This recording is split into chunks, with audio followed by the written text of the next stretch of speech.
watching the news today, and there's private jets flying into Washington, and the guys get out asking for money. Beggars from private jets landed in a tarmac, asking for money. My money. My taxpayer money.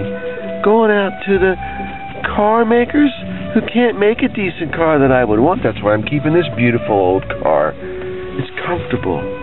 I say everybody should keep their old cars and show them a thing or two about Americans.